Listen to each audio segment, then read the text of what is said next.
Voilà, bonjour. Merci pour votre présence cet après-midi pour ce webinaire consacré au numéro 584 des cahiers pédagogiques, ayant pour titre «À quoi sert le groupe?». Je vous rappelle qu'il est nécessaire que vous laissiez vos micros et caméras fermés pendant toute la durée du webinaire, auquel vous pourrez participer en utilisant la fonction discussion. Je m'appelle Yannick Mével, j'enseigne à l'INSP de l'Académie de Lille. J'y enseigne l'histoire, la géographie, l'éducation morale et civique, la pédagogie, toutes autres sortes de choses liées à la formation des enseignants et de leurs formateurs.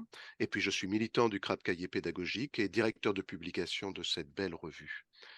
Aujourd'hui, nous accueillons les personnes qui ont été chargées de la coordination du dossier et quelques autres. Andrea Capitanescu Benetti, bonjour. Bonjour, je suis Andrea Capitanescu-Benetti, membre du comité de rédaction des cahiers pédagogiques et aussi formatrice d'enseignants et chercheur en sciences de l'éducation à l'Université de Genève dans l'équipe de recherche d'Olivier Molini. Et deuxième coordonnateur du dossier, Jean-Charles Léon. Bonjour Jean-Charles. Oui, bonjour, je suis professeur de musique en retraite. Depuis quelques mois, j'ai enseigné 42 années en collège et aussi un peu en ce qu'on appelait les IUFM et je suis membre du comité de rédaction des cahiers pédagogiques. Et notre troisième invitée est une contributrice au dossier dont Monique Royer a fait un beau portrait, Corinne Brisbard. Corinne, bonjour. Bonjour, donc moi je suis enseignante spécialisée à dominante pédagogique au sein d'un RASED dans l'Académie de Lyon. Le chat de ce webinaire sera scruté par Ben Aïda. Bonjour Ben. Bonjour à toutes et tous. Ouais, Ben Aïda, je suis professeur des écoles, je suis formateur également à Carcassonne. Et je suis également membre du comité de rédaction des cahiers pédagogiques. Et voilà, je vous attends effectivement dans le chat pour vos questions, vos commentaires, vos réactions, voilà, vos remarques. Voilà, À tout de n'hésitez suite. pas à commenter, à y aller, à poser toutes les questions auxquelles nous répondrons euh, autant que nous pourrons. Ce débat est organisé avec notre partenaire FortProf et nous accueillons très certainement un certain nombre des candidats aux différents concours auxquels ils préparent. Je salue notamment les candidats au concours du CRPE, de professeurs des écoles, qui doivent attendre d'ici la fin de la semaine leurs résultats. Alors, croisons les doigts, bonne chance ou en tout cas, espérons que ça fonctionne. Je vous rappelle que vous pouvez voir et revoir nos webinaires et débats éducatifs sur notre chaîne YouTube. N'oubliez pas de vous y abonner, de liker nos vidéos. Ça nous permet d'augmenter un peu notre visibilité. Et puis, elle constitue une chaîne pédagogique à laquelle il faut associer nos podcasts qui s'appellent La Classe Résonne, qui sont gratuits et d'accès libre. Cette gratuité, ben, c'est pas tout à fait celle de la revue qui suppose un certain nombre de dépenses pour continuer à vivre, des dépenses que nous avons bien du mal aujourd'hui à assumer complètement.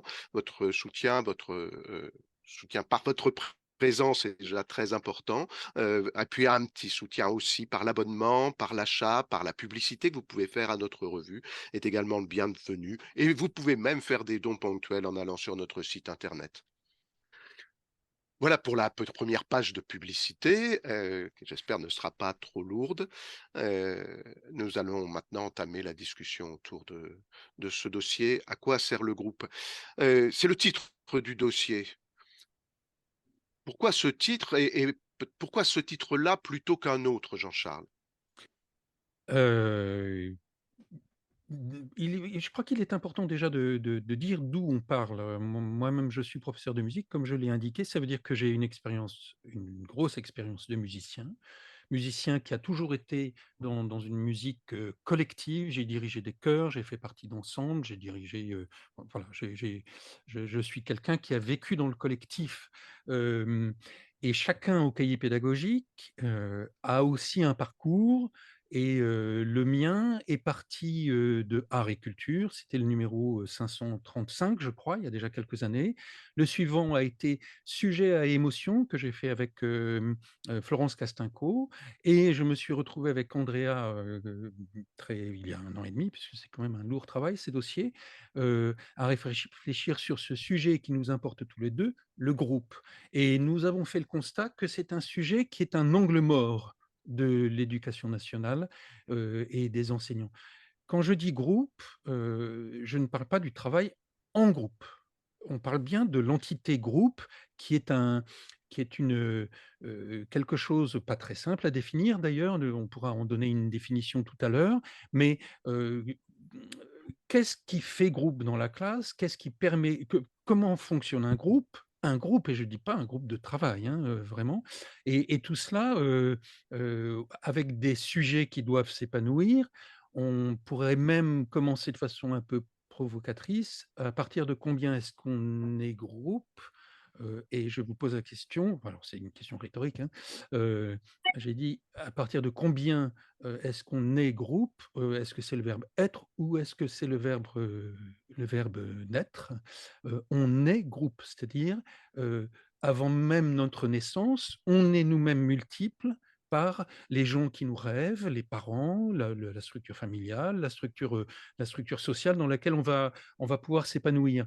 Donc le groupe, nous sommes un, mais aussi accompagné parce que, une personne comme Jeanne Moll, par exemple, et bien d'autres, appellent les accompagnants internes, c'est-à-dire tous ceux, qui nous ont pensé, que nous avons rencontrés. Sachant, par exemple, on peut tout de suite dire que les élèves vont nous avoir comme accompagnants internes. Voilà, ça on comprend à partir de là, combien le groupe, cet impensé, cet angle mort comme je l'ai déjà dit, c'est-à-dire cet endroit, l'angle mort, il faut pencher la tête pour pouvoir regarder ce qu'il s'y passe. Il faut faire un effort, voilà.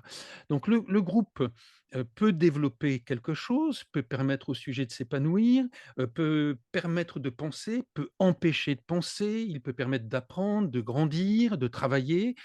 Jusqu'au harcèlement, où là, on a un groupe qui détruit. Il peut être fécond pour le travail des élèves, ou l'inverse, ne pas être fécond pour le travail des élèves. Voilà quelque part l'origine de ce dossier. Qu'est-ce qui se passe, dans ce collectif, qui n'est d'ailleurs pas que celui que nous limitons enseignants à la classe, mais un établissement est un groupe avec différents niveaux, d'appartenance, une académie est un groupe, enfin un pays est un groupe. Voilà, tout cela est un sujet complexe, et mais je pense qu'Andrea en parlera maintenant, dans une série d'une trentaine d'articles, nous travaillons autour de ce sujet groupe si difficile à appréhender, me semble-t-il. On va essayer d'en faire, sinon le tour, du moins, de délimiter le périmètre du groupe qu'explore ce dossier, qui est en effet, assez large. Andrea, qu'est-ce qui contient ce dossier, et à quelles questions est-ce qu'il vise à répondre? Alors, c'est vrai qu'il y a groupe et groupe, et notre parti pris, ça a été ne pas vendre le groupe pour soi, hein, mais surtout plutôt étudier à travers les différentes contributions euh, ces processus, peut-être ses effets, et Jean-Charles vient de le dire, des effets autant positifs que négatifs, hein, qu'il y a la part positive du groupe et la part négative du groupe, comme de Lyon, hein, un pédopsychiatre le définit aussi. Donc ce dossier, on l'a divisé en 3 parties: ensemble pour apprendre, et on regarde à travers les différentes contributions. Apprendre, ça peut être autant en sciences, autant dans des discussions littéraires. Qu'est-ce que ça fait le groupe au sujet qui apprend? Il y a une partie également, le groupe, des espaces-temps pour éduquer. Donc, à quoi on s'éduque dans le groupe? Il y a des expériences d'écoles qui ont pris le groupe comme objet de développement de l'enfant, de grandir. Et donc, on a des expériences comme l'école de la Neuville ou l'école Vitruve, que certains connaissent très bien. Des aménagements flexibles dans le groupe. Qu'est-ce que ça implique pour le groupe, mais aussi pour le sujet dans le groupe? Et une partie, c'est le groupe pour se former, où il y a des articles qui sont consacrés à la formation, à un adulte en formation. On pense très fortement aussi aux jeunes enseignants qui sont peut-être sur les bancs de l'université en train d'apprendre leur métier de futur enseignant, et qui ne voient pas encore vraiment le groupe fonctionner. Quand on les envoie en stage, ils ne voient pas vraiment les processus parfois très subtils dans un groupe. Et c'est pas seulement un groupe pour apprendre et pour être efficace, mais c'est un groupe qui vit, qui a une temporalité, qui se développe, qui évolue. Et ce sont des processus très sensibles auxquels on n'a pas accès forcément d'un premier coup d'œil dans une classe. Voilà. Et il y a aussi des articles extrêmement intéressants qui sont sur notre site internet des cahiers pédagogiques, auxquels voilà, on envoie les lecteurs potentiels derrière sous Zoom pour les découvrir. Alors, dans le dossier, on entre assez vite dans les établissements, on entre assez vite dans les classes, notamment des classes de nos contributeurs. C'est le cas, par exemple, avec le portrait qui a été fait de Corinne dans ce dossier, où on entre dans son travail, dans le travail qu'elle mène pour accompagner des classes dans la constitution en groupe. Pourquoi faut-il faire groupe? Comment s'y prendre? C'est un peu le sujet de cet entretien, de ce portrait, Corinne. Oui, effectivement, si le groupe m'a toujours interrogée, en tant qu'enseignante, évidemment, aujourd'hui, d'autant plus que ma fonction m'amène à travailler dans différents groupes selon les moments, donc parfois dans les classes, parfois hors la classe, avec des groupes de taille différentes, avec des enfants d'âge différents, puisqu'ils ont de 4 à 10, 11 ans. Et donc, en fait, je pars toujours du principe que c'est d'abord pour moi un collectif qui ne s'est pas choisi. Et à partir de ce moment, on dit ce collectif ne s'est pas choisi, comment est-ce qu'on peut faire groupe avec un groupe qui n'a pas décidé d'être ensemble, mais qui, pour lequel cette organisation a été imposée. Donc, lorsque je vais dans les classes, je travaille essentiellement autour de deux axes qui sont les ateliers de philosophie et les ateliers que l'on appelle psycholévine, donc ce sont des ateliers liés à l'Axas. Ces ateliers qui permettent de faire vivre le groupe et de faire vivre des règles qui vont ensuite être installées dans la classe.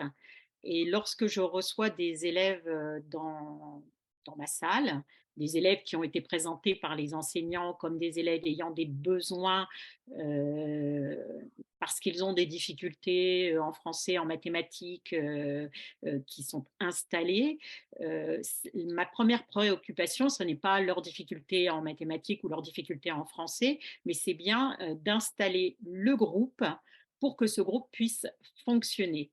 Et donc, j'ai l'habitude de parler de cadre hors menace, c'est-à-dire ce cadre qui permet à chacun de s'engager dans l'apprendre de manière sécurisée.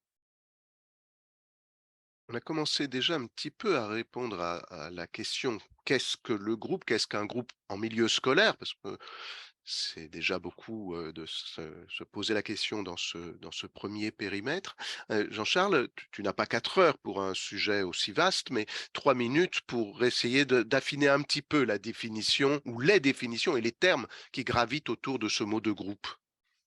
3 Peut-être minutes. en nous montrant la couverture du dossier, Par peut-être exemple, aussi, tiens, hein? oui, alors là, rien n'est préparé dans ce webinaire, il faut que je trouve mon voilà, vous remarquez la spontanéité, évidemment, je ne sais pas ce que vous voyez, voilà la couverture. Je la remettrai bien. Hem, Actuellement, il se passe, des choses, dans les rues où vous avez un type de groupe qui défile, des manifestations, voilà, ça c'est un groupe et je dis ça parce que ça renvoie aux premiers travaux sur les groupes qui datent des années, 1890-92. C'est Lebon, Gustave Lebon, qui travaille sur la foule, qu'il prend comme une entité massive et c'est la foule en elle c'est une conception très, issue d'un darwinisme un peu dévoyé et et très, très, très bourgeoise. La foule est dangereuse, et on voit bien combien un ministre de l'intérieur en activité considère cette foule comme dangereuse et agit de façon monolithe envers la foule. Après, vous avez les travaux, déjà des pré-travaux pendant la Première Guerre mondiale qui vont montrer que le groupe armé lui-même est un groupe. Enfin, comment peut-on envoyer tant d'hommes qui acceptent d'aller à la mort? Enfin, c'est un sujet extraordinairement complexe. Évidemment, je renvoie à Freud qui écrira sur le moi et le groupe dans les années 30, un texte fondamental. Tous ces textes, enfin, le bon quand même dépassé, mais Freud mérite vraiment d'être relu et toujours d'actualité, hein. Et puis vous avez une personne extraordinaire dont je reparlerai certainement, qui s'appelle Bion et qui va encore une fois dans le cadre de la guerre, puisque c'est dans les années 40, travailler sur les petits groupes pour soigner les soldats atteints de ce qu'on appelait l'obusite, c'est le vent du boulet, ceux qui avaient failli mourir et qu'il fallait renvoyer au front. Et tout ça est lié à des phénomènes groupaux. Comment pourrait-on définir le groupe? Donc, vous voyez que c'est très, très vaste tout ça. Donc, nous, on a essayé très modestement d'avoir une définition qui serait, et là, je prends l'avant-propos du dossier, qui est un regroupement d'individus ayant un but commun, soumis à des interdépendances et des interactions psychiques, sociales, etc., etc. C'est suffisamment vaste pour qu'on s'y retrouve, qu'on puisse s'y retrouver. Alors, un regroupement d'individus, c'est le paradoxe du groupe. Le groupe est un et multiple à la fois. C'est pour ça que je me suis permis de dire qu'on est nous-mêmes on est une bande de jeunes, nous-mêmes. Le groupe est un objet qui évolue. Ça a été un de nos constats également. Les enseignants chevronnés, mais les jeunes enseignants ou les futurs jeunes enseignants vont peut-être soit s'y reconnaître, soit reconnaître des paroles qu'ils ont entendues. « Oh, je suis tombé sur une bonne classe !» Comme si le groupe était préexistant au phénomène scolaire et qu'il suffisait de mettre ce que Jean Houry appelait un tas de gens GENS, qui est le titre d'un article d'ailleurs que j'écris dans ce cahier, du tas de gens au groupe. Un tas de gens ne fait pas un groupe, un tas de gens, c'est un tas de personnes qui est agi par des émotions, par le danger de l'autre, le danger éventuel de l'autre, ou la sécurisation à trouver auprès de l'autre. Donc le groupe est un objet vivant qui évolue, qui change et qui se construit. C'est-à-dire que dire je suis tombé sur un bon groupe ou oh tu n'as pas de chance, cette classe, tu es tombé sur une mauvaise classe au bout de 15 jours, ça n'a aucun sens. Même si le groupe peut être très bien tout de suite, parce que rien ne dit que dans 6 mois il ne sera pas bien. Oui, il sera devenu catastrophique, on n'en sait rien du tout. Il y a des règles dans le groupe, Corinne les a déjà évoquées, ce terme auquel, parce qu'il y a des communautés de pensée évidemment entre nous, ce terme de hors menace. Un groupe doit être un lieu où la parole est régulée, elle est libre mais régulée. C'est-à-dire on ne parle pas n'importe comment, elle est sécurisée, ça veut dire que notre avis compte et il n'est pas sujet à attaque. On entend bien l'attaque comme quelque chose qui va rendre la personne qui énonce, qui va la mettre dans l'insécurité. Et le groupe se construit. C'est ça qui est l'intérêt du groupe. Et en fait, c'est la difficulté de l'enseignement. Moi, j'ai tendance à penser que, je m'adresse encore aux jeunes enseignants, mais aussi aux plus anciens, on va sortir, plus moi maintenant, bon, c'est très bien, mais on sort de 2 mois de vacances, on arrive le 1er septembre, on promène nos élèves et 3 semaines après, tout le monde dans la salle des profs est épuisé. Ce n'est pas normal. Il y a quelque chose qui ne fonctionne pas là. On ne peut pas avoir un tel mais vraiment, c'est quelque chose, les voix s'éteignent, on ne peut plus parler, on est épuisé et cetera et cetera et moi, j'y vois un phénomène groupal en fait de rééquilibrage psychique des uns et des autres, Oui, chacun Jean-Charles, devant on faire reviendra tout à l'heure sur la voilà. question du groupe d'adultes, puisque c'est Donc une j'ai dépassé mes 3 minutes, oh vous largement. voyez? Mais je vais cependant relancer, Jean-Charles ou l'un ou l'autre de nos intervenants sur le deuxième élément de la définition que vous donnez dans cet avant-propos. Le groupe aurait un but commun. Or, en entrant dans la classe, la plupart du temps, les élèves ont peuvent avoir des buts individuels. Le but commun, comment émerge-t-il? Peut-être Corinne peut en dire un mot? Oui, alors moi, je ne sais pas s'ils ont un but commun ou pas, ou si c'est individuel ou pas, mais par rapport à ce que disait Jean-Charles juste avant, euh, en ce qui me concerne, le groupe, pour moi, c'est pas seulement une somme d'individus, je vais le dire un peu différemment de Jean-Charles, c'est pas seulement une somme d'individus qui le composent, mais c'est la somme des individus plus un. Ce plus un, c'est le groupe. Et donc, je ne sais pas si ce groupe peut avoir un but commun, mais en tout cas, c'est ce groupe qu'il va falloir construire pour peut-être créer ce commun entre les élèves, ce commun qui va nous emmener vers une classe qui fonctionne ensemble, en fait.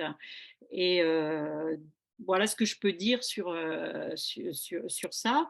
Et pour moi, penser le groupe, c'est pas penser le but au départ, c'est du coup explorer les relations au sein du collectif pour un objectif qui est de créer le cadre hors menace en fait. C'est comme ça que je le conçois. On est au cœur d'une des questions, enfin, des nombreuses questions qui ont été posées avant le webinaire par ceux qui s'y sont inscrits, et de la tension entre la constitution du groupe pour, pour apprendre et vivre ensemble, et puis l'apprentissage du groupe lui-même. Et c'est une des tensions, je crois, qui est très visible dans l'ensemble du dossier. On va donner la parole à Ben un instant pour voir ce qui se passe sur le chat. Oui, oui, alors déjà pas mal de remarques, de questionnements et de commentaires, notamment en termes de définition aussi, peut-être de précision sur cette histoire de groupe, quoi, ne serait-ce que ce mot-là, parce qu'il y a des références à équipe, faire groupe, là, dans le chat. Il y a, j'ai vu le terme de collaborer. Donc voilà, alors Jean-Charles tout à l'heure a parlé de travail en groupe, de travail de groupe, donc quelle différence on fait entre tous ces termes-là, ça permettrait sans doute il me semble qu'un certain nombre d'articles répondent à ces questions-là.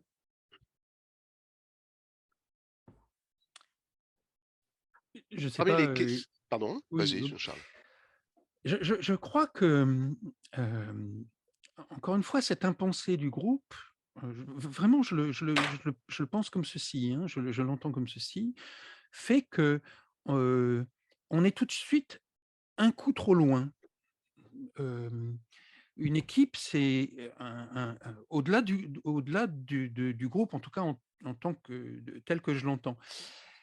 Vous allez entendre, j'imagine, ce qu'on pourrait penser des différences, par exemple, entre ce que je vais dire maintenant et ce que vient de dire Corinne, qui sont en fait uniquement des précisions.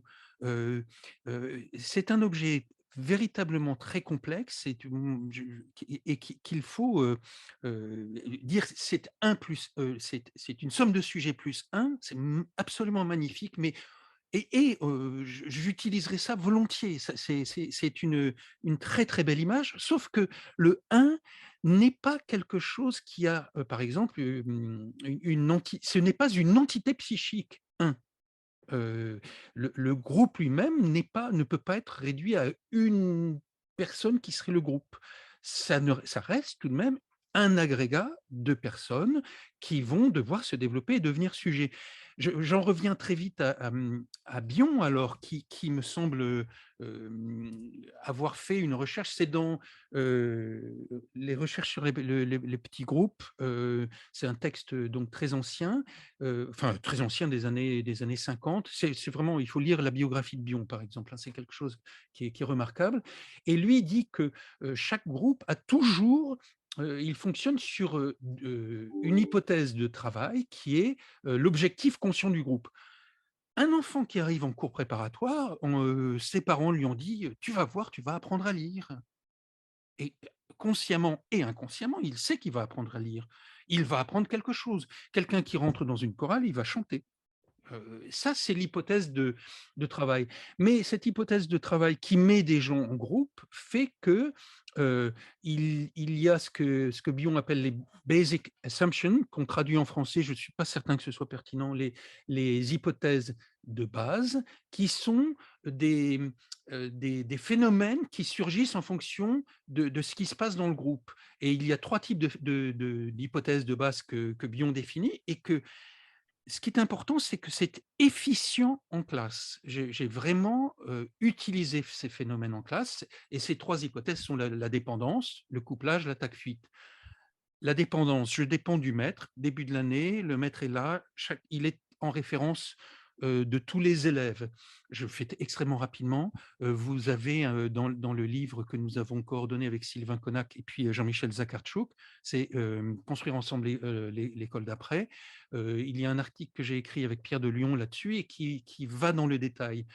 Cette dépendance fait que le maître va au bout d'un moment se mettre sans s'en apercevoir, hein, peut-être, hein, ça lui fait plaisir, ou je ne sais quoi, l'élève a une tête qui lui revient, et il va se mettre à interroger plus l'élève un élève ou un groupe d'élèves plutôt qu'un autre. Ça va être le couplage. Un groupe d'élèves fait couple avec le professeur. Évidemment, ça ne plaît pas aux autres, et ça c'est normal. Alors il y a 2 types de comportements qui vont venir ensuite. Des élèves qui vont ne pas être en capacité de lutter contre cette association entre le professeur et l'enseignant, le moniteur, et ce groupe d'élèves préférés, et qui vont s'éteindre, qui ne vont pas résister, qui ne se sentent pas le pouvoir de résister, et d'autres qui vont dire non, non, c'est pas possible ça, et moi, et moi, et moi, et qui vont se mettre à attaquer sur une façon de je veux être là à la place du préféré, et qui vont se mettre à attaquer le groupe, le Oui, professeur ou alors des là, on élèves. en arrive effectivement, Jean-Charles, à la question suivante, et qui a été beaucoup posée également dans les questions préalables de nos participants, autour de mais quand le groupe résiste ou quand le groupe ne se construit pas, quand le groupe exclut certains élèves, comment faire entrer tous les élèves dans le groupe, et comment faire entrer tous les élèves aussi dans le travail de groupe? Parce que c'est aussi la grande préoccupation de ceux qui assistent à ce webinaire, qui parle beaucoup du travail. C'est-à-dire de ce pourquoi le groupe serait là. Le groupe serait là pour apprendre, pour faire apprendre mieux peut-être, et pour travailler. Alors, quelles sont les conditions pour que ça marche? On va passer maintenant de l'échelle qui était celui du groupe, et notamment du groupe classe, à une échelle un petit peu inférieure qui est celle des petits groupes, le travail en petits groupes au sein de la classe, tel que les enseignants ont, sinon injonction, en tout cas habitude de tenter de le mettre en place. À quel moment est-ce que ça devient intéressant, ce travail en petits groupes? Andrea? Ben, en répondant d'une manière plus globale, moi je trouve que c'est intéressant d'acheter le numéro rien que pour la couverture, Bravo. parce que sur la couverture, si vous avez bien vu, il y a un banc de poissons fait par des mini-poissons. Et en fait, quand on regarde cette image, elle dit tout quelque part de la classe. Parce que dans ce banc de poissons, il y a ceux qui sont peut-être tout devant, hein, donc, et tous ceux qui sont à la queue de peloton. Mais donc, dans un groupe classe, il y a des groupes et des groupes de tâches, des groupes de manières de travailler différentes. Et à travers les différentes contributions que nous avons eu la chance d'avoir dans ce numéro, on voit que les élèves, ils ne sont pas tous amenés à être tous les mêmes. Hein, ils ne sont pas des clones dans une classe. Chacun est là avec sa personnalité, avec son caractère et avec sa place de sujet dans un groupe. Et qu'on soit en haut du peloton ou à la queue du peloton, peut-être que le monde dans le groupe se vit différemment. Et c'est vrai que il y a à avoir peut-être bien conscience de certaines rivalités qu'il peut y avoir dans le groupe pour que le groupe puisse fonctionner d'une manière saine. Donc, on n'est pas dans un pays où tout groupe est harmonieux et ce n'est pas vraiment un préalable.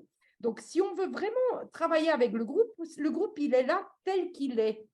pas dans une vision idéalisée d'harmonie totale, mais avec des dynamiques très complexes, très incertaines, qui parfois durent, qui parfois ne durent pas.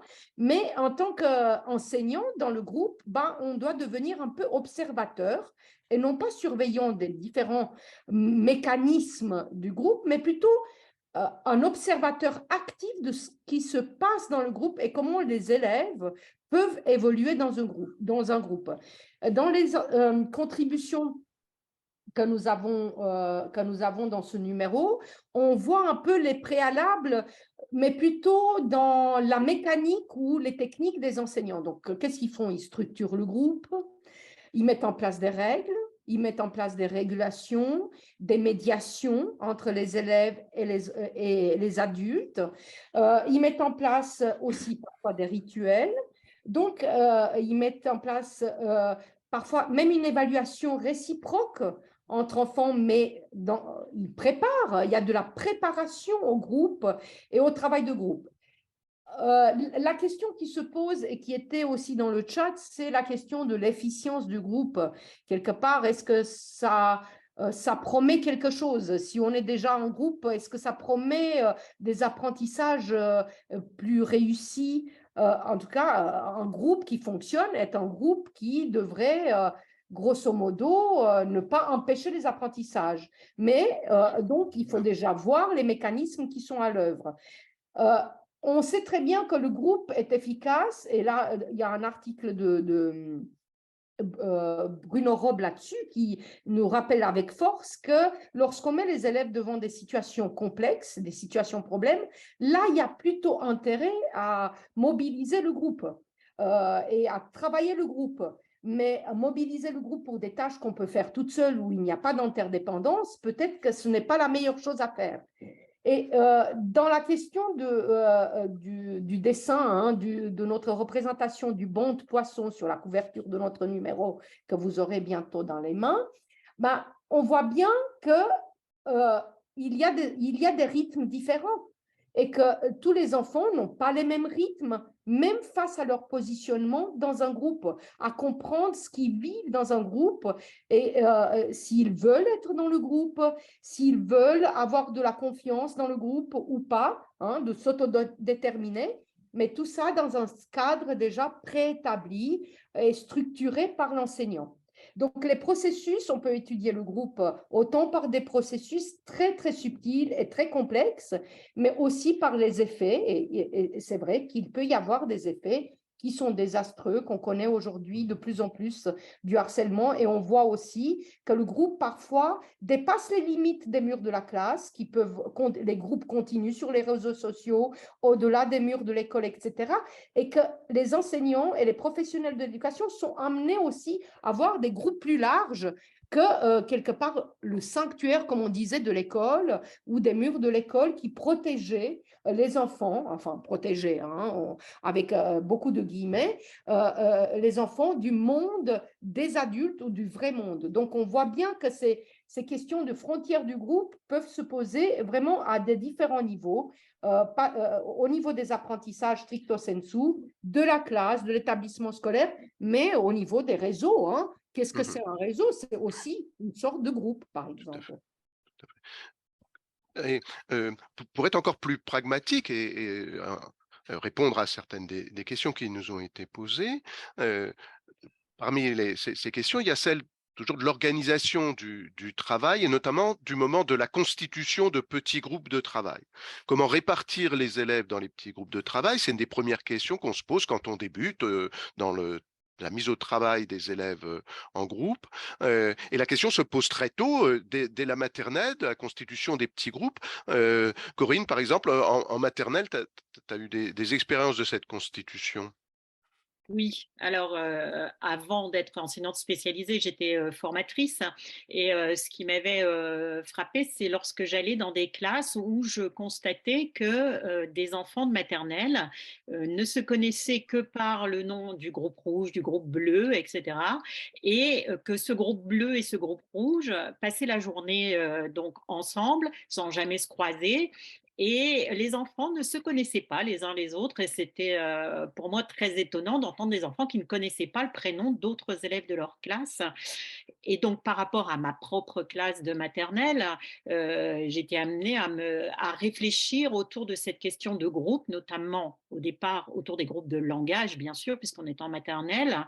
Et en m'appuyant sur le travail de Simon Poli, sur les groupes de travail, en fait, de langage, pardon, j'ai été amenée à réfléchir comment faire en sorte que les groupes, tout au long de la journée dans ma classe, soient des groupes qui soient différents et pour lesquels les enfants vont se rencontrer forcément dans la journée, tous. Donc, il y a des périodes dans la classe où il y avait des groupes qui étaient, enfin, des temps dans la classe où les groupes étaient des groupes, je vais dire, un groupe de besoins. Donc là, on va avoir peut-être un peu des groupes homogènes. Ensuite, on aura le groupe qui suit le projet de la classe et donc ce sont des groupes choisis avec des enfants qui se mettent par affinité, des groupes qui étaient des groupes de travail tournés vers l'idée que, par exemple, les petits parleurs étaient mis ensemble par rapport à des parleurs qui prenaient trop de place dans la classe. Bref, l'idée étant que sur la journée, les enfants participaient à des groupes différents de manière à ce qu'ils se rencontrent les uns les autres et de manière à ne pas rester figés dans un groupe qui le classait dans ce groupe définitivement pour l'année en fait. Voilà, donc il y a des réflexions à avoir autour de OK, on travaille en groupe, mais qu'est-ce qu'on y fait? J'ai vu qu'il y avait une question qui posait dans le chat l'idée de en groupe ou de groupe. Effectivement, il y a une réflexion à avoir autour de ça. Et ensuite, de se dire, voilà, qu'est-ce que je fais moi avec mes élèves de manière à ce que ces groupes existent, qu'ils soient différents, qu'ils soient construits, reconstruits, de manière à ce que les enfants se connaissent et connaissent ce groupe collectif qui est le groupe de la classe, en fait. Dans le même esprit, Ben, l'autre soir, quand nous préparions ce séminaire, tu évoquais une façon, on pourrait dire presque assez radicale, de faire ce choix ou de faire un non-choix dans la constitution des petits groupes de travail. Ouais, alors oui, alors radical, oui, je sais pas, mais en tout cas inhabituel a priori, puisque ça peut paraître surprenant et même interrogeant, mais c'est vrai que nous, nos journées commencent par un tirage au sort quoi, dans nos classes. Les enfants, quand ils arrivent en classe de façon échelonnée, l'accueil, là, les fameuses 10 minutes d'accueil, les enfants arrivent dans la classe tranquillement, de façon individuelle, de façon échelonnée, et ils tirent une carte. Ils tirent une carte qui leur donne en fait une place dans les îlots qui sont constitués dans la classe. Il y a l'organisation de la classe est en îlots, donc il y a 4 places à chaque fois, mais c'est dans un but bien précis, c'est-à-dire c'est dans le cadre d'un travail que l'on mène tous les jours quotidiennement en français, dans une démarche qu'on a là, qui demande à ce que les élèves travaillent en groupe, c'est-à-dire travailler en groupe, c'est-à-dire ce qui nous intéresse, c'est ce qui se joue là dans cet espace-temps là de travail, les interactions qu'ils vont avoir entre eux, le fameux conflit socio-cognitif, etc. La dynamique voilà, interne du groupe qui se réalise à ce moment-là, mais également, ils vont aussi devoir produire un travail, quoi. Donc, il y a une réflexion autour de l'orthographe d'une phrase, etc. Voilà. Donc, les élèves voilà, entrent en classe, ils tirent au sort leur petite carte, ils vont chercher leurs affaires au fond de la classe, ils ont des casiers dédiés, et puis ça tourne depuis des années comme ça, et enfin, très étonnamment, ça n'a que très très rarement été remis en cause par les élèves eux-mêmes. Cette façon de rentrer. Ça les sécurise d'une certaine façon parce que ça leur évite d'être soit toujours au fond, soit toujours devant. Ça leur évite tout un tas de mauvaises interactions qu'ils pourraient avoir avec certains, de se retrouver toujours à la même table avec les mêmes. Et puis, comme disait Corinne, c'est un temps donné en début de journée qui va durer 3/4 d'heure, ce travail précis avec des consignes précises, mais ensuite tout le reste de la journée, il y a évidemment d'autres formes de groupes, de collectifs, d'équipes qui vont se faire parce qu'on a les élèves dans toute la journée, quoi. Ça montre, Mais là, ce pardon, sont... si je peux, Vas-y, Jean-Charles. ça montre que l'on n'est pas des exécutants, en fait, ce qui est dit. Moi, je travaillais dans mes classes avec le grand groupe, puisque je faisais chanter collectivement, et c'est extrêmement simple de faire chanter un grand groupe de 45 élèves. Enfin, extrêmement simple. C'est beaucoup plus facile de faire chanter 45 élèves que 10. Et donc, j'ai une expérience du petit groupe qui est... qui n'est pas très grande, petit groupe de quelques élèves. Et je sais que quand je faisais, j'utilisais une technique qui n'est pas, enfin, que je déconseille maintenant, que je ne referai plus, et que j'ai arrêté sur la fin, et qui était sur ma fin, si vous me permettez, et qui était de dire placement libre, on ne travaille jamais aussi bien qu'avec les gens qu'on préfère, en niant par là les intérêts individuels de se mettre avec tel ou tel élève. Je préfère être avec tel élève, non pas parce que je le préfère, mais parce que je sais qu'il va m'apporter quelque chose, je sais que je n'aurai pas à travailler puisqu'il ou elle est là, je sais que, etc., etc. Euh, Constituer un groupe, ce n'est pas pour constituer un groupe, c'est pour que ce groupe se mette dans l'apprentissage. Et C'est il cela. faut garder ça en tête. Et ça donne cette idée que ces groupes-là sont des groupes institués qui participent de l'institution scolaire et qui ne sont pas les mêmes que les groupes spontanés qu'on peut construire à travers ces amitiés ou ces inimitiés dans la cour de récréation ou dans la vie hors scolaire. Et cette institutionnalisation-là, c'est une des bases à la fois de la classe coopérative et de tous les apports de la pédagogie institutionnelle sur ce plan. Oui, mais Ah, le groupe spontané, bon, moi, j'aimerais bien qu'on interroge jusqu'où il est spontané. Hein, oui, bon. bien sûr, oui, bien sûr.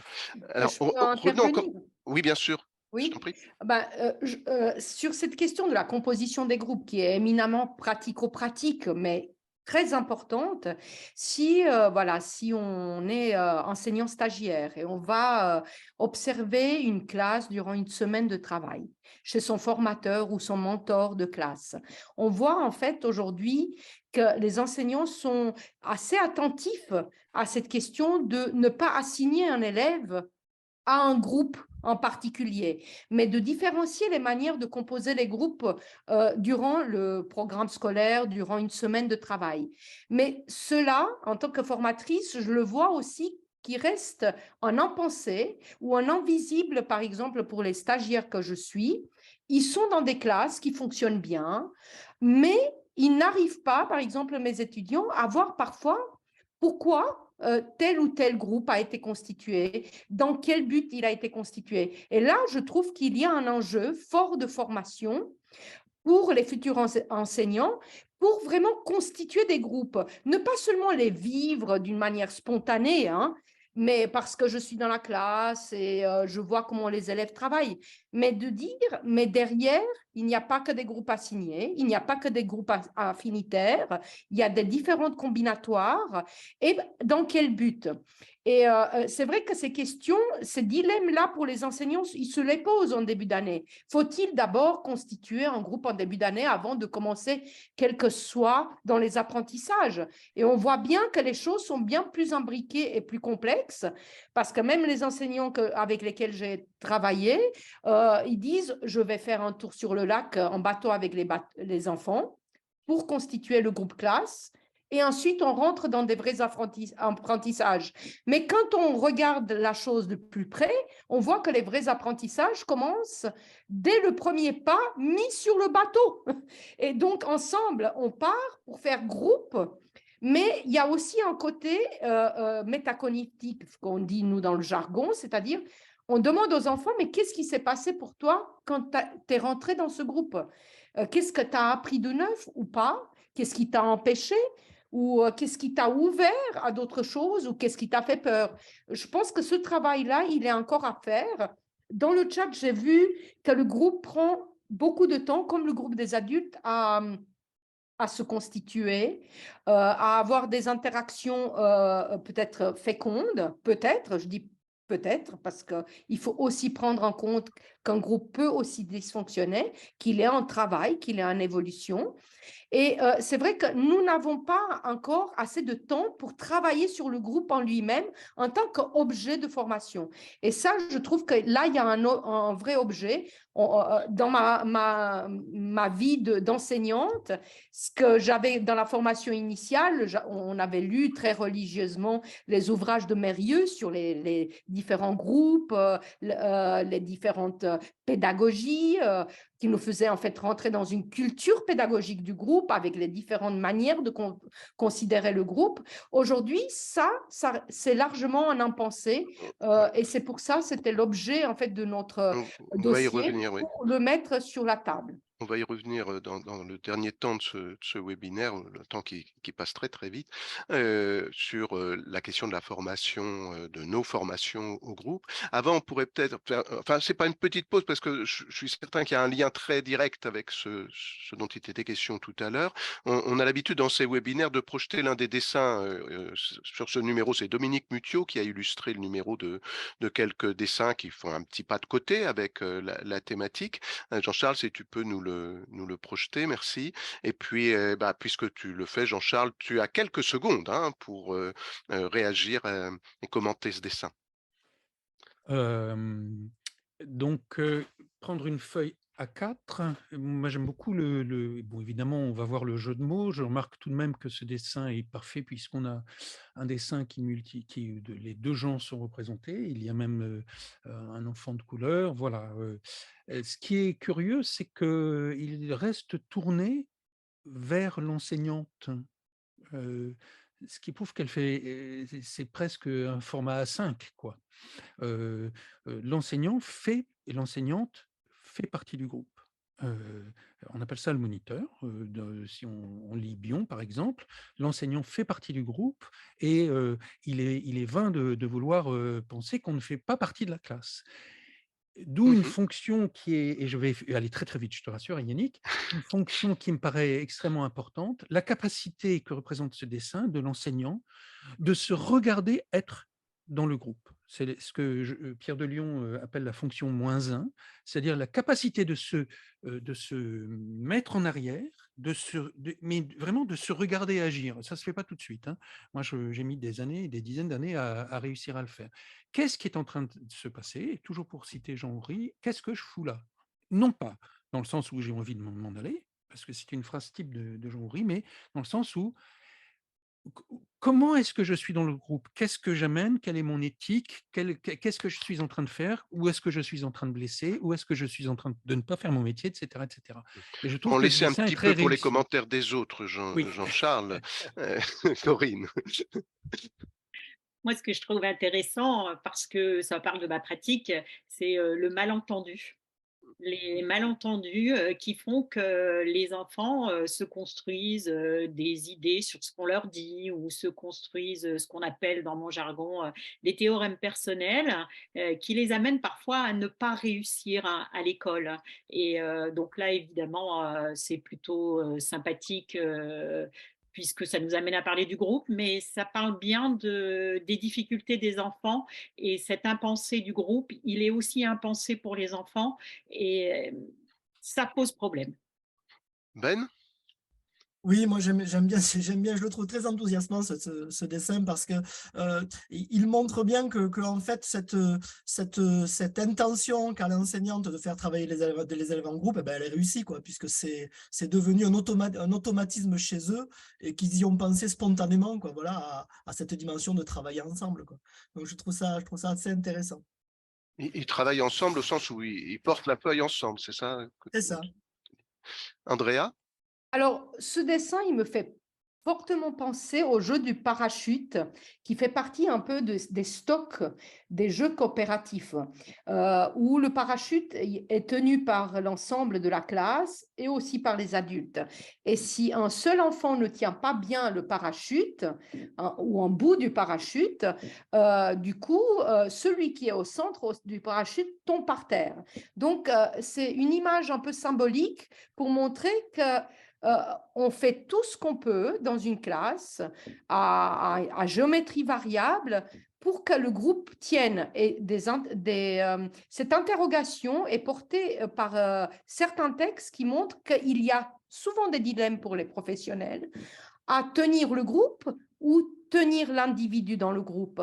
Et ce ne sont pas deux choses qui sont à traiter d'une manière séparée, et que ce sont les deux choses qu'on traite tout le temps. Et ce n'est pas le groupe contre l'individuel ou l'individuel contre le groupe, mais que c'est bien ces deux éléments qui sont au cœur des préoccupations des enseignants lorsqu'on gère une classe, lorsqu'on est en train de faire de la gestion de la classe et organiser les interdépendances entre les élèves. Si je peux Quelques me nouvelles du permettre, chat. Oui, Yannick, allez, une je veux bien petite. faire un bis parce qu'en fait, il y a un détail qui est absolument génial dans ce dessin, qui est la map monde qui est derrière. C'est l'instance monde dont parle Jacques Lévin, qui a fondé l'AXAS, l'Association des groupes de soutien au soutien. Il y a le petit tout qui est nous-mêmes, le moyen tout qui est le groupe, et puis le grand tout qui est le monde. Et faire un groupe dans une classe pour l'isoler du reste du monde, c'est pas possible, quoi. Le groupe doit aussi permettre à chaque élève, et c'est le jeu et la chose extraordinaire des ateliers de philosophie, le groupe doit aussi permettre de se situer dans un ensemble plus vaste qui est le monde et la société. Il est absolument indispensable que tu ajoutes ça, en effet, Je te Jean-Charles. remercie. C'est très beau. Ben, un petit détour par le chat, s'il te plaît. Oui, ben beaucoup de commentaires qui abondent un petit peu là, dans tout ce qui est déjà dit et qui, voilà, qui sont un certain consensus qui se dégage, on va dire. Une remarque là, de Caroline qui est intéressante entre la dimension enfin, comment dire, entre les extrêmes de dire je suis enseignant, c'est moi qui constitue le groupe, ou je laisse le groupe se constituer naturellement, ou je fais appel au hasard. Elle précise, voilà, une remarque peut-être à débattre, je ne sais pas s'il reste encore 2 heures de débat, afin de prévenir des conflits, améliorer l'apprentissage de chacun, du climat du groupe de classe, et aussi pour la santé et le bien-être du prof, il est nécessaire en EPS notamment de ne pas mettre certains élèves ensemble en début de période, voilà, ou en début de nouvelles activités physiques. Alors qui veut réagir, qui veut faire un petit commentaire là-dessus sur Je peux intervenir. Voilà. Oui, je peux intervenir, peut-être pas en répondant directement à cette question-là, parce que c'est vrai que dans les établissements scolaires, nous avons tous assisté à la formation des classes. Et ça, on dit, il faut pas mettre tel ou tel élève dans telle classe ou pour avoir des dynamiques plus porteuses, plus fécondes. On fait des paris éducatifs là-dessus. Mais ce que je voulais témoigner, c'est d'un enseignant du type Freinet, Genevois, il s'appelait Raymond Dorsat, et qui, en début d'année, il disait clairement à ses élèves, cette année, nous allons travailler ensemble, nous allons constituer un groupe. Et ce groupe va aussi fonctionner en dents de scie. Il y a des fois, ça ira bien, il y a des fois, ça ira moins bien. Et cet enseignant, en fait, il mettait déjà les élèves dans une posture d'observateur de leur propre groupe. Il les mettait en posture de sujets capables à comprendre dans quel groupe ils allaient se situer. Et c'est vrai qu'il ne leur promettait pas seulement le bien-être dans le groupe, mais il leur disait que forcément, à un moment donné, peut-être ils n'allaient pas s'entendre, peut-être qu'ils allaient vivre également des conflits, mais qu'ils allaient y travailler ensemble. Et donc, la question du bien-être n'était pas seulement vue sur l'aspect le plus positif, mais était vue aussi dans la pragmatique de la classe, avec ces conflits, qu'on allait en fait prendre le taureau par les cornes et les travailler ensemble comme objet d'éducation. Et donc, voilà, ce que j'avais envie de témoigner, c'était que les enfants, peut-être qu'il y a des moments, il faudrait, on appelle ça secondariser la question du groupe et de dire que, bah non, tous les jours, c'est pas facile et qu'on va le dépasser ensemble en passant par des hauts et des bas. Et on le voit dans certaines classes, hein, parfois ils investissent le conseil de classe pour discuter de ces questions-là, mais pas seulement.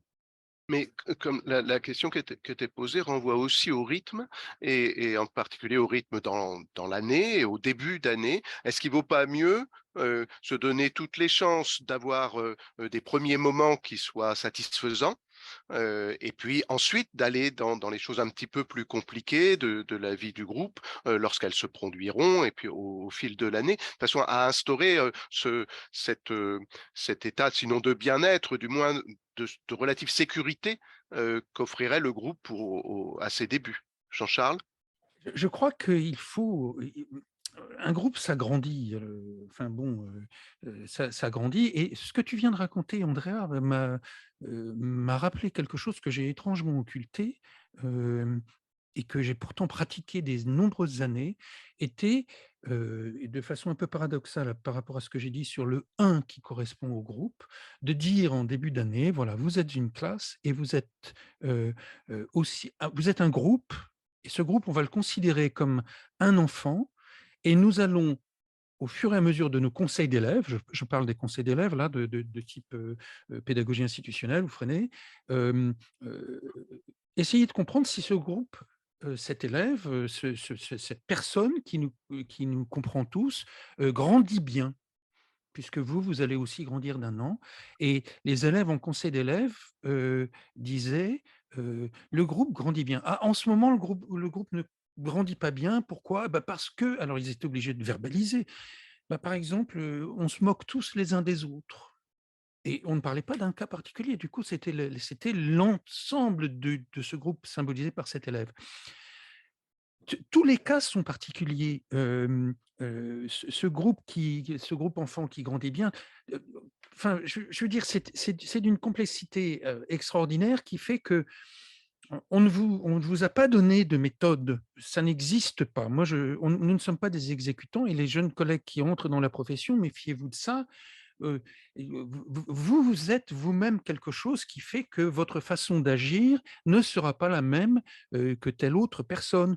Hem, je ne sais plus qui Alors, disait tu as raison, vas-y, Jean-Charles, mais oui, oui. pour autant, c'est la question de se former et d'apprendre Mmh. le travail de groupe quand on est adulte mérite d'être posée. Ah, tout à fait. Est-ce que les enseignants apprennent à vivre, à faire groupe également? Ah, moi, Pas suffisamment. voilà.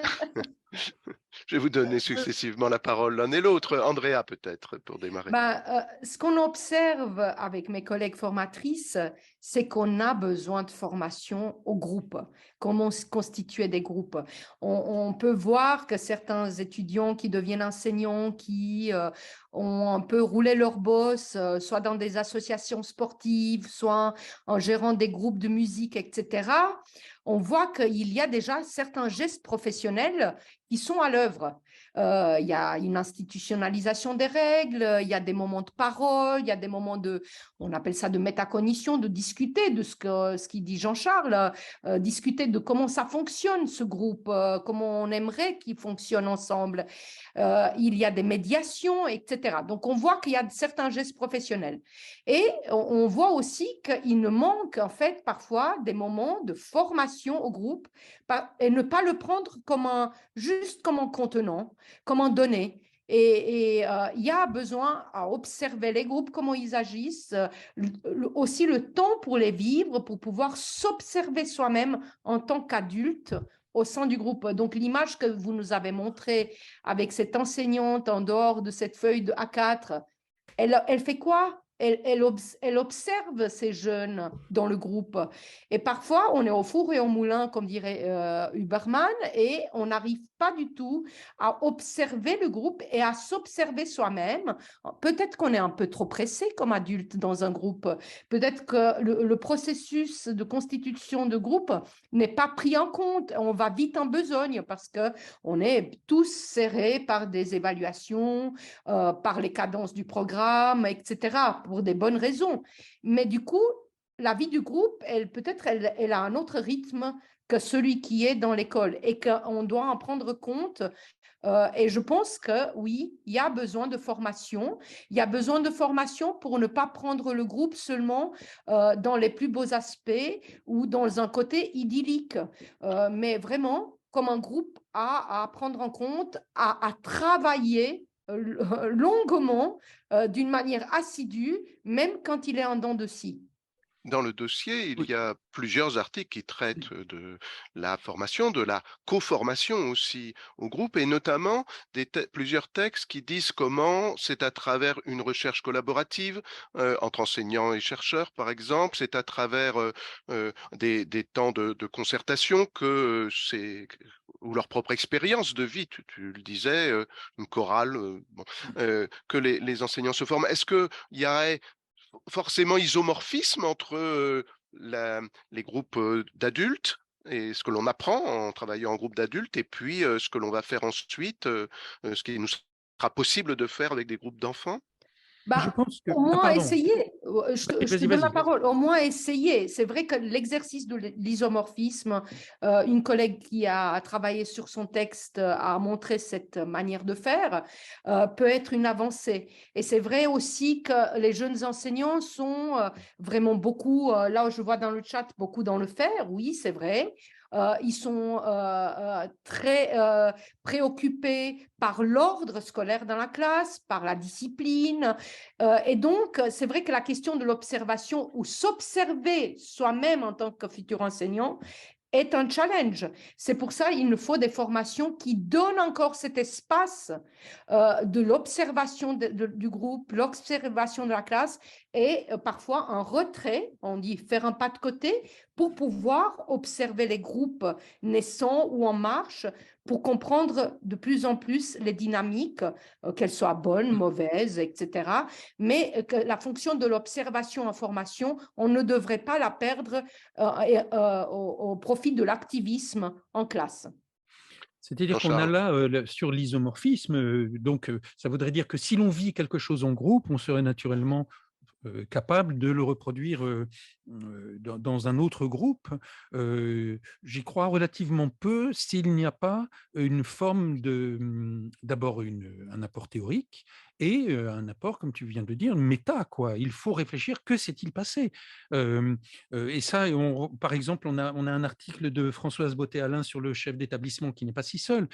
Avec qui parle le chef d'établissement qui est tout seul dans son établissement? Avec d'autres chefs d'établissement. Il doit pouvoir comprendre ce qui se passe dans son établissement. Il devrait pouvoir comprendre, et ça n'est malheureusement pas souvent le cas, parce que ces groupes d'analyse de la pratique n'existent pas. Il nous manque des espaces sécures dans lesquels on peut dire, avec des personnes impliquées éthiquement et qui soient capables de ne pas se servir des blessures qui vont être dites. Il nous manque ces espaces d'analyse de la pratique dans lesquels on peut dire les choses. Moi, je renvoie à un article que j'ai écrit, je crois que c'est 2015, qui a un nom curieux, ça s'appelle Florence et les animaux raisonnables, et qui est une élève que j'ai eue, qui était très problématique, et qui s'est épanouie de façon extraordinaire grâce au groupe, qui était une classe dans laquelle je faisais chanter un petit opéra qui s'appelait Les animaux raisonnables. Je montre dans l'article combien, sans un groupe d'analyse de la pratique, je n'aurais pas pu trouver certaines solutions envers Florence, parce que faisant partie du groupe, je n'étais pas capable, du groupe classe, donc étant moi-même dans la classe puisque j'étais enseignant, j'étais envahi par certains phénomènes qui se passaient dans la classe et je n'étais pas capable, malgré mes 30 et quelques années d'enseignement à ce moment-là, de faire l'analyse objective et distanciée de ce qui se passait. Et ça, C'est ce que demande aussi Corinne, enfin, c'est ce que montre oui. Corinne aussi dans son travail, cette nécessité d'avoir une personne extérieure au groupe par moment pour permettre cette secondarisation, cette prise de distance.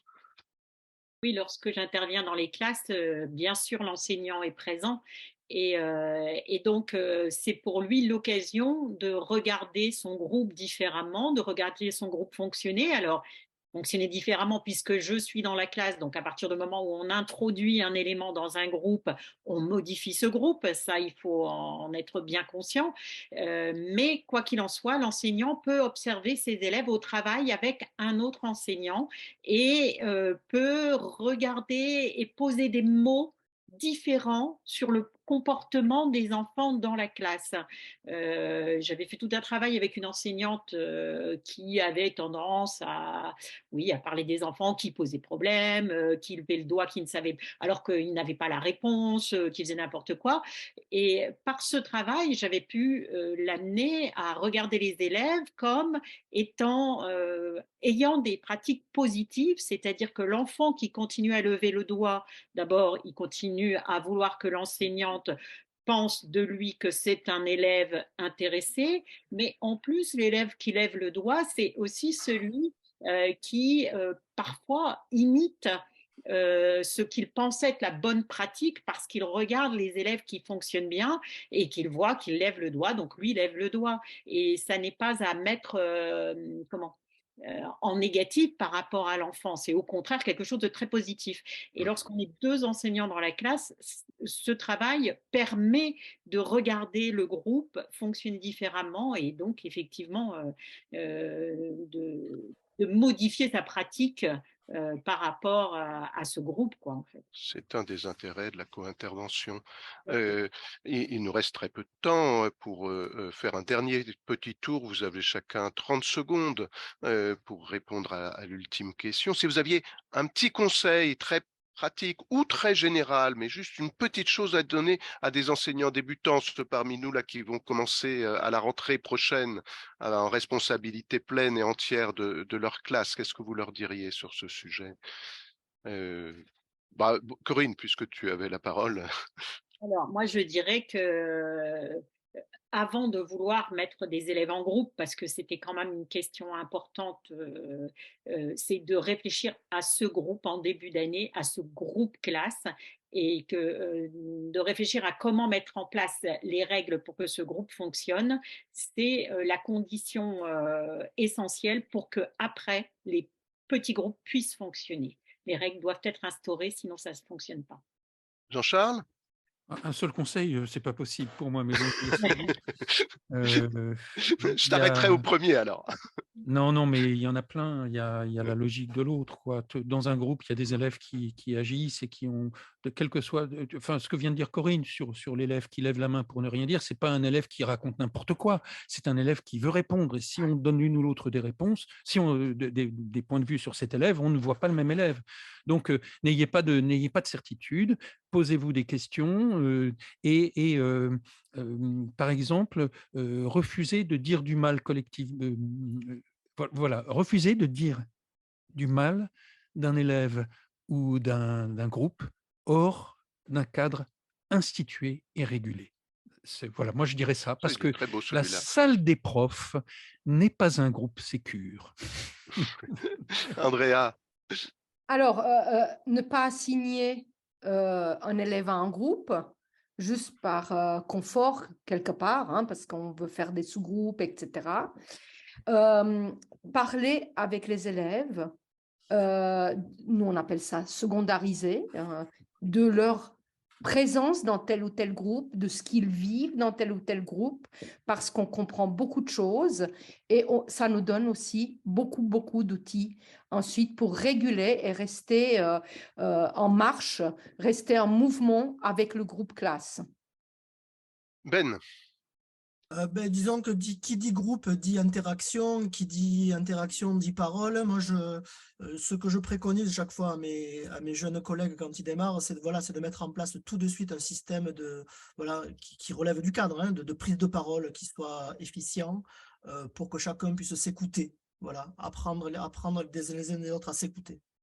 Merci. Il est maintenant temps de clore ce webinaire.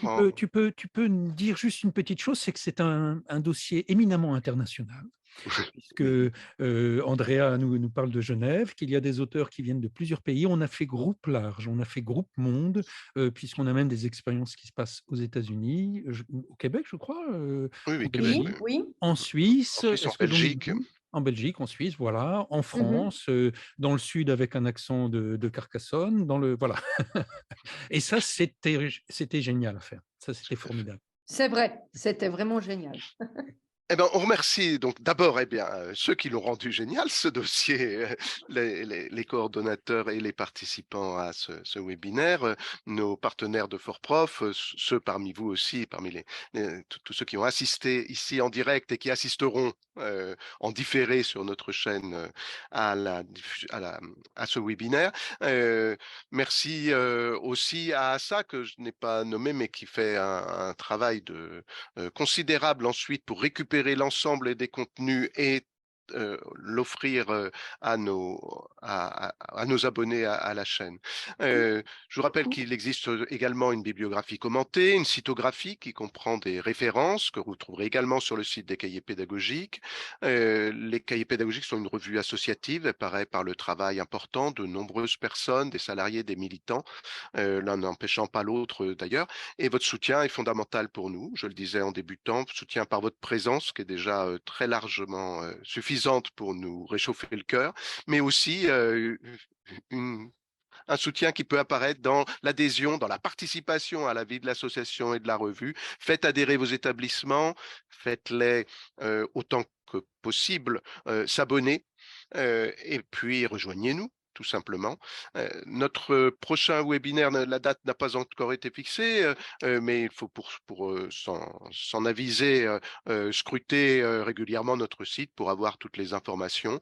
Le prochain numéro à paraître portera sur apprendre avec, dans et par la nature. Il sera coordonné par Laurent Reynaud et Jean-Michel Zakhartchouk et il promet bien de belles aventures encore. Voilà, merci à tous et bonne soirée.